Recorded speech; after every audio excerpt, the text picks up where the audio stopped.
Hey everybody, Jim Ellis here, the unemployed entrepreneur. I have a wonderful, special, delightful, lovely, beautiful, and downright sexy guest with me, my wife, Adiya. Hi, Adiya. Hi. What? I don't know, I'm just laughing because it's cute and you're cute and I love this. We were talking about doing a collab for a while here, and we always kind of discuss whether or not she really likes talking in public, and she made it very clear to me that maybe she doesn't like the whole scripted thing, but she'd kind of like to bounce off me. And so here we are. We're just flying off the seat of our pants right now. So we're going to give it a try. That's right. So why are we doing this today? What's the special occasion? Our anniversary is coming up. Testing to see if she remembers. No, it's not coming up. It is today. Ooh, it is? Yeah, well. in the what's the word? The recording world. Okay, yes, it's 2 days before our anniversary. But when you guys see this, it will be our 30th anniversary. Yes, the 29-year-old sitting next to me has been married to me for 30 years. Go do the math. I don't know how to do it. I don't know how it works. She doesn't like my jokes. I don't know. I don't know how to respond to that. That'll be number one of how to stay married for 30 years. Always laugh at your husband's jokes if you want to live. Oh, wait. No, it's always laugh at your wife's jokes if you want to live. Never mind. Something. Anyway, so here's what we're doing today. We're doing 30 ways to stay married for 30 years. So yes, you young pups getting ready to get married, come listen to us because we know what we're talking about. Well, we've learned. We tried. We have tried. We have tried and failed, and we have tried and succeeded. Yes. So we're going to probably do about half of those 30 today, and maybe do the other half on her channel next week, and keep celebrating our 30 years over the course of at least a week or so, if not more. Of course, everything's closed down because of COVID, so we did go out to dinner this afternoon, which was nice. I actually got to go to a restaurant and sit in the restaurant. And I don't know if it's because I haven't been to a restaurant in so long or what, but the food was really good today. It was good. It was very good today. Anyway. I didn't have to make it. And that's what makes it so good. She didn't have to make it. Well, I don't know that we've actually put these in any particular order. We just wrote down ideas. Yeah. Let's just get right into it. Let's just get right into it. Well, number one that I have written down is... support their weird and not so weird ideas. There was actually a thought running through my mind when I wrote this one down. I was going to go into the tip. Now, if you do know her webpage at all, you know that she does harnesses for service animals. And, sometimes it seems crazy. I mean, she sells one every now and then. But she's got a dream, and I want to support her. And I was going to go into her while she was working on and film, support your wife while she does her silly ideas.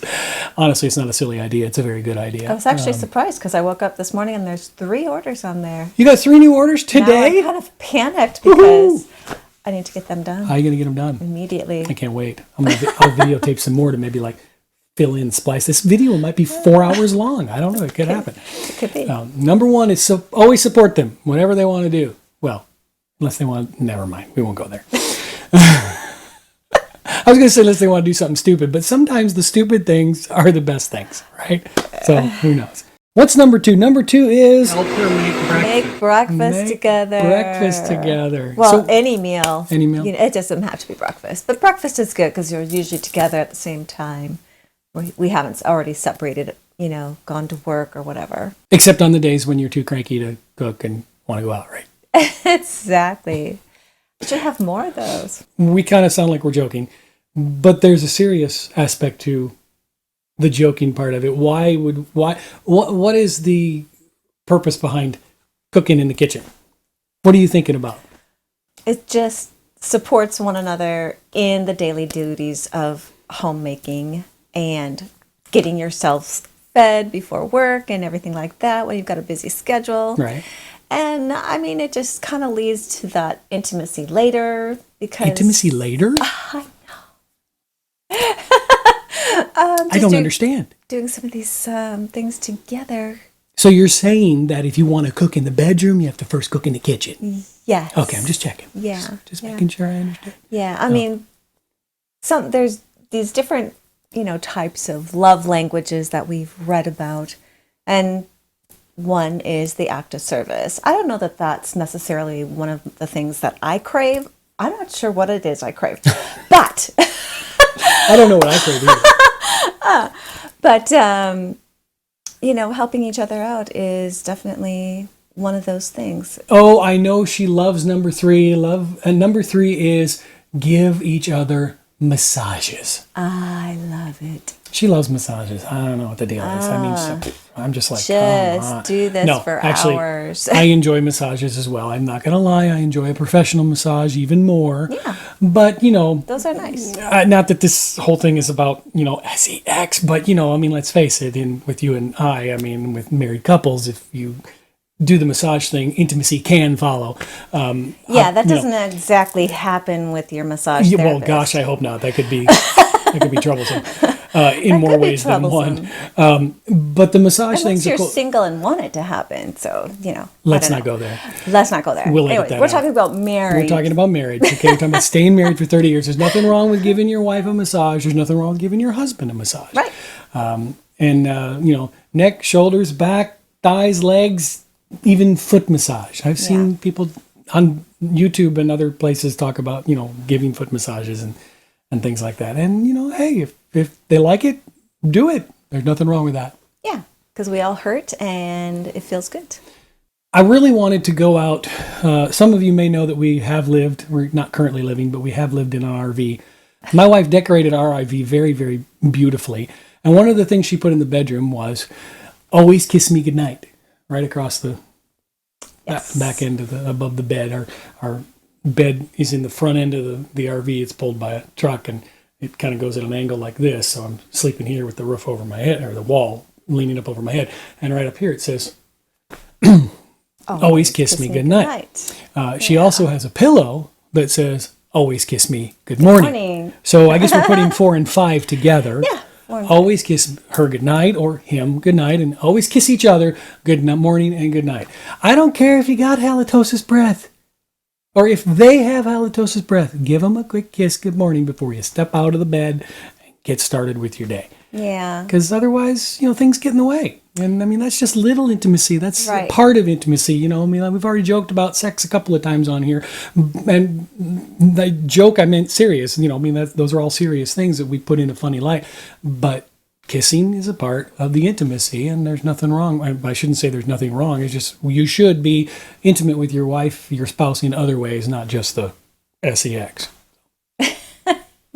Why am I spelling it? I don't know. It's just going there. Because I'm having fun, okay? No. Yeah, but those little touches are very much needed. They're just a part of leading towards that deeper intimacy and knowing each other by having those little hand touches, kiss on the cheek, kiss on the mouth, We're gonna make this an X-rated movie. Okay, sorry.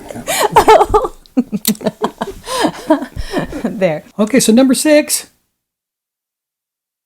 This is for me, really, but guys in general, I think, is who this is for.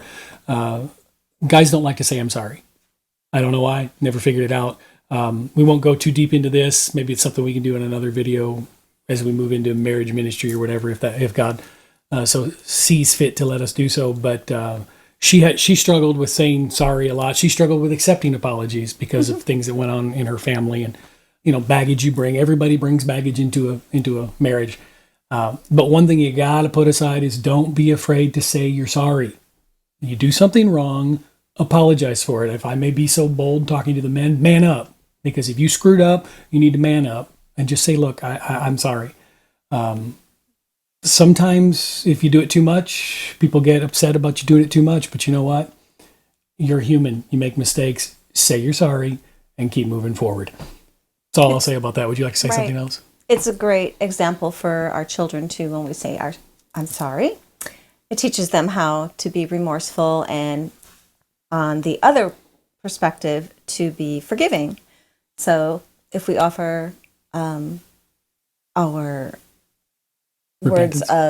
words of I'm sorry and I forgive you, it's a two-way street and it's very much needed. That communication is needed. I put out a video quite a while back. Maybe I'll link to it here if I keep this in the video. But my son had somehow hurt my daughter. Now, they were very young at this time. And our friend Awi told us this story. We didn't witness this, but Awi told us about it. Quentin hurt Kiana, and Kiana started to cry. And Quentin, in the middle of her cry, said, "I'm sorry." And Kiana, in the middle of her cry, said, "I forgive you." And I mean, and Auie's whole point of telling us that story was the fact that right in the middle of her pain, Kiana was still forgiving Quentin. That's true forgiveness, when you can forgive somebody while you're still hurting. Yep. And that goes for us as adults too. Absolutely. Especially if you haven't learned, from your childhood into your adulthood years. Like, I never learned how to say I'm sorry because my family didn't do that. We just blew it off, and we were very unkind, very mean words. So for me, even if somebody did say they were sorry, I couldn't grasp the understanding of what they meant by that anyways, because I didn't feel like their heart was truly being repentant.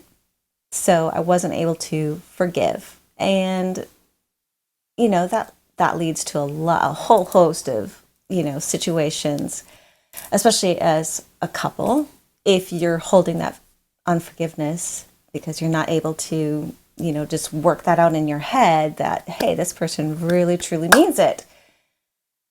So, yeah, learning to forgive and understand that repentance and give it as well on the other side, it's just something that is, wow. It's absolutely needed. Yeah. I like this one, number 7, never leave without saying I love you. That also kind of goes with the whole kiss thing. Don't leave without giving your spouse a little on the lips, or at least the cheek. And kind of bouncing off of what she just said about her family, her mother, God rest her soul, at one point crabbed at me. We were living in Marathon, Florida at the time, and I forget what exactly I had said or done, but I wasn't in any way trying to manipulate or control you, but I think you had left without saying goodbye because you were with your family and the whole family mode was kicking in, and oh yeah, you had left with somebody, and anyway, after the fact, coming back, your mother made some sort of snide comment about how, you always got to know where she is. No, it's not about always wanting to know where she is. It's that she's about to leave. And the way this world is, she could go out on that road, somebody could hit her, and she'd be dead. And I never got to say goodbye. Never even got to kiss her goodbye. And the same you is just hit, what I was talking about right on the head, because my family had no concept of love or forgiveness. And, it wasn't anybody's business if somebody left. At least that's what I was trained to think. Mind your own business. Well, that doesn't always work if you're in a really, truly loving and caring, family. We want to know where the person is going. We it's not because that we're trying to hold them back from doing something. We just want to be informed where they're at. stay connected. Stay connected, exactly. If something should happen horribly bad, you wouldn't know where that person was until the police came knocking on your door. And that's the fear that I lived in all the time. I didn't know where my loved ones were, right, or I didn't even know what a loved one was. I didn't have that connection. So, to learn that in my young adult years with my husband has been a real work in progress. And I can say, honestly, it hasn't been without many trials, just deep emotional trials, I don't know. Okay. I don't remember what I was going to say, but I was just listening to you because I enjoyed hearing you. It was good. Nice to. You gotta understand, she doesn't talk much. Okay, I put her on camera, bounce off of me, boom. It's awesome. Number 8 is always be kind. Well, 1 Corinthians 13, the love chapter. Pastor just mentioned it this morning in the sermon. Love is patient, love is kind. I don't know about you. I do know about you, I think. But I know about me in that I learned after getting married how impatient, it's impatient, unkind, selfish, and the list goes on, that I truly was when I got married. I'd have to say the same for myself. Yeah, we all are. In different ways, If you're a young couple, if you're in your early 20s getting married, or if you're like some of the kids the tendency that is today to get married later in life, you still have the potential to be an extremely selfish, uncaring, unloving, unkind person. So just watch it. It's all we're suggesting is keep an eye on it. Don't let it control you, because love is patient, love is kind. It is not rude. It's not self-seeking. It's not easily angered. It keeps no record of wrong. And boy, it's easy to fall short looking at that list. Yeah, and I was reminded of a scripture verse. I can't actually remember the address, book, an address, whatever. Say it, maybe I'll know it. Yeah, but anyways, the gist of it is that things that we think are good in our eyes are not always good in God's eyes, Right. or for for our spouse or our child. Are you thinking of the proverb? There's a way that seems right to a man, but in the end, yes, okay, yes, there's a way that seems right to a man, but in the end, it's path is death, or I'm not getting the end of it we correctly. think we're doing It's a proverb. something good, but the path isn't. Sure. No. Absolutely. Along with that is the next causing one. harm to the other person or your child or your spouse. Right. Along with that one, the next one is always be grateful.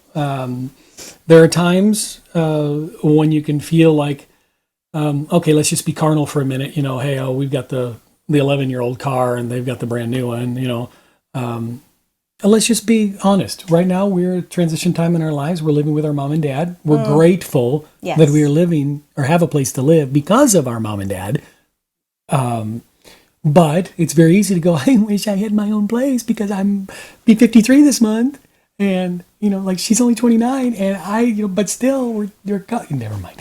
She's not, never mind. Yeah. But the point is, it's very easy to not be grateful when you feel like things aren't going well. Right. Sometimes it's even easy to not be grateful even when when things are going well. Right. And you just don't recognize it. So always be grateful.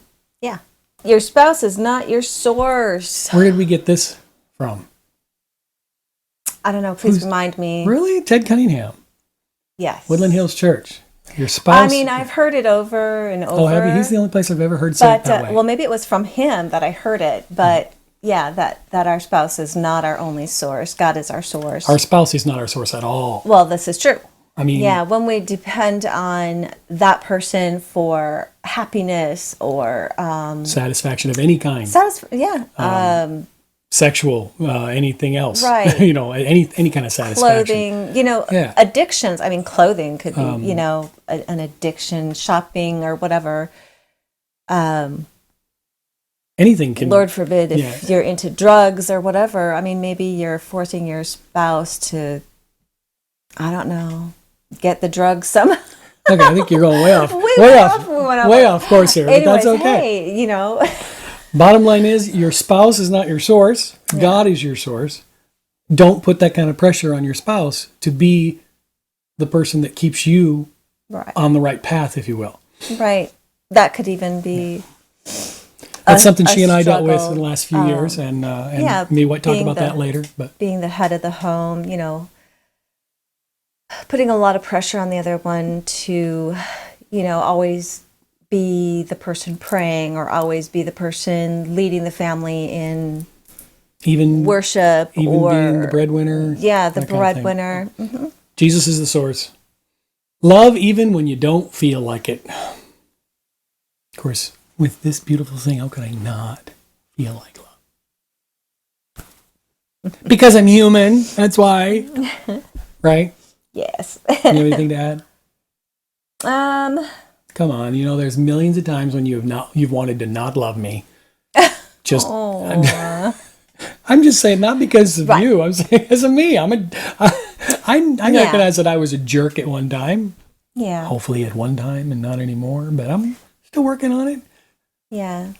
I mean, love is not necessarily a feeling. So it's that unconditional love that we're talking about. Which is what the whole thing means. Love even when you don't feel like it. Yep. Yeah.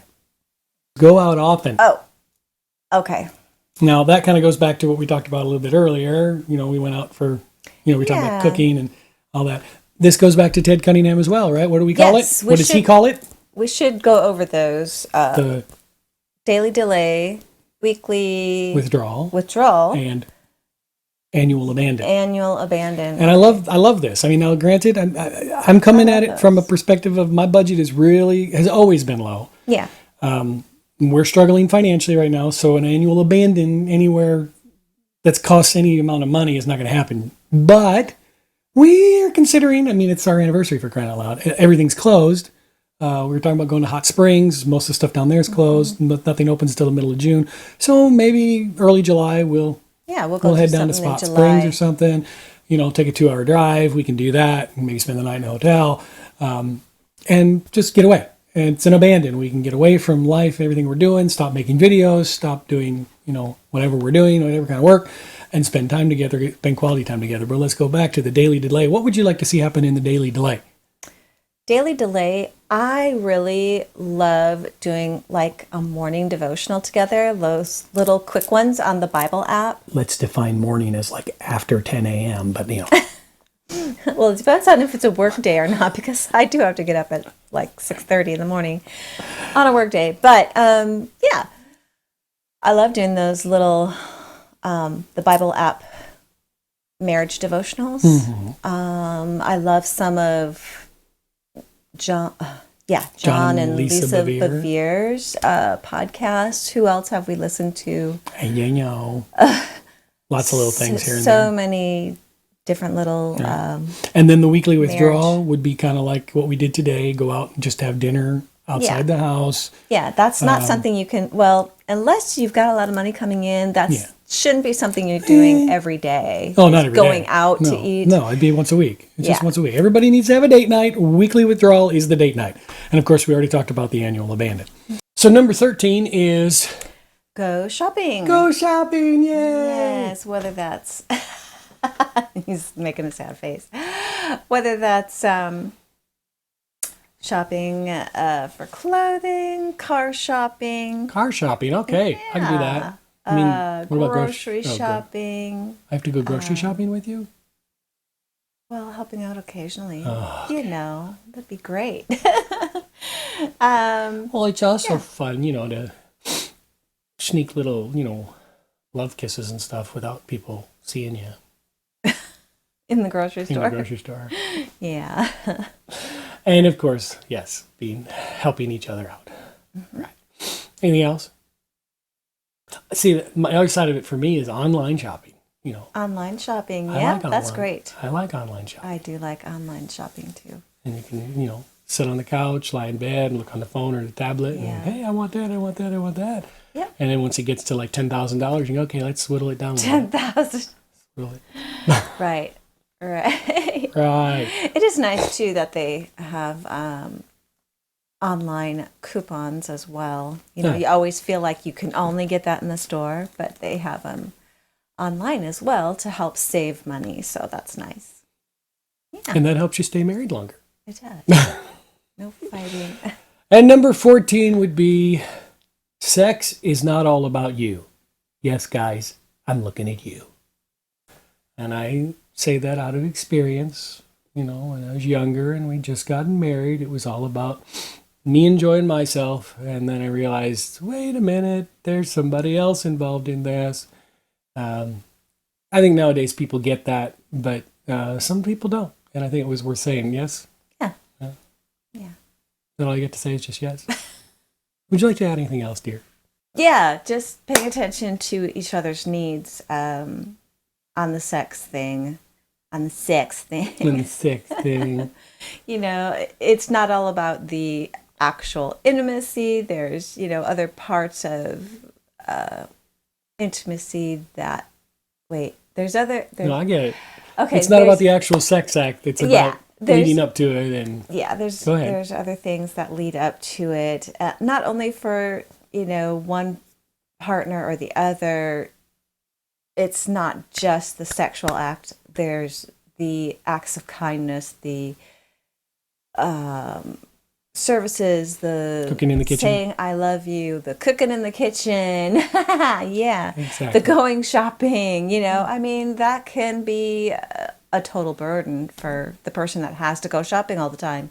For food, I'm talking about, not necessarily clothes. Clothes is kind of fun for me, but And But I the like daily grind of getting food every Sure. week to feed your family or feed your spouse, just those different things that lead up to the intimacy part in the bedroom. So number 15 and the last one for this video is going to be Fight fairly. fight fairly. Wait a minute. She just said we can fight. You know why I like to fight with her? Because she makes up good. Okay. So what do you mean by fight fairly? I know, like with us, we're two very intense people. No. And we each deal with our conflicts differently. How do you want to say this? How do you want to say this? So for me, I tend to, even though I can get loud and boisterous too, when he gets loud and boisterous, I tend to withdraw. So for me, I just need us to take a moment to separate, calm down, and So that's that's fighting fair for you? then come back together where we can communicate like we are now, looking into each other's eyes. Yeah, I mean, that's helpful for me rather than the intense level and, And see, to me, unfortunately, we have to find a middle ground here. Fighting fairly is not walking away Yeah. and getting, to me, if you walk away to go and calm down, like she's describing, to me, and again, please understand, I'm saying to me, I'm not accusing her of anything, but to me, walking away to go cool down is not fair. It's like the subject is right here, right now. If I don't talk about it right now, I'm not going to remember what am I talking about later. That's the kind of person I am. So that's why, to me, fighting fair kind of has a different definition than she does. But we kind of, as a married couple, you got to find the middle ground somewhere. Yeah. So I have to be patient and kind and loving and say, okay, you go ahead and do what you got to do. But, you can do it for, do it for an hour, not for a day, Right. know. Yeah, I Or, remember, can we talk about it tonight when I get home kind of a thing instead Right. of, I don't want this to go on for a week and then you all of a sudden pop it up, next time I go, hey, baby, you don't wanna, and you go, and she goes, no, we're fighting right now, remember? Or something silly like that. Yeah. And of course I'm being facetious when I do all that, but it's still a lot of truth in it. the thing about fighting fairly too is John and Lisa Bevere were talking about, we have these high standards or levels that we Oh, right. are at Right. spiritually, maybe. I don't know if you're not in the spiritual realm. Well, even but if it's not, hang on a second, let me interrupt you. Even if it's not a spiritual thing, if you are on a plane where higher you're like, level. he used the eye situation. So I'm this is trying where not to. this is where the two of you are. You're communicating at this level, and one starts to Get angry. angry and belittle, and they drop their guard, and they become, if you go down to where they are now, it escalates. You keeps find yourself going in the pits down. of hell. But if you can maintain that level and they go down one, but you maintain this level, then they can't go any farther if you don't go down with them. Right. So- And I think that's why many times I need to just step away because I need to get my thoughts together and everything. I'm glad we've never fought like that. But when you maintain that level up here and you can help encourage your spouse to come back up to that level, saying, hey, babe, I know this isn't you. I know this isn't how you really feel, or maybe you do feel that way, how you really are. Your being is not this lower standard that you have Right. been showing right now. I know your standards are up here, okay? And that could be spiritually, or that can be just the way you are. Your standards are up here, but right now you're lowballing, and I know you can be better. So that's what we want to do, is fight fairly, help bring the other person up to where they were before. Amen. There you go. Well, that's 1 through 15 of 30 ways to stay married for 30 years. We'll do the other 15. Where are we going to do the other 15, you think? On whose channel? Probably right here in the studio. Silly. Perhaps on whose channel? Perhaps on my Trying channel. to lead her here, and she's not following. Yes, we're going to do it on her channel because this is a collaboration, and hopefully the few people that know me will now know her and vice versa. And hopefully you'll share this and you'll like it and you'll subscribe, and hope it'll bless and minister to you, right? Yes. What would you like to say in closing? There's no closing. We'll see you again next time. What do you want to say? I don't know. She doesn't know. Thanks again for watching. Hope you enjoyed this. Take care of yourselves, and we'll see you next time. Bye-bye. Bye-bye.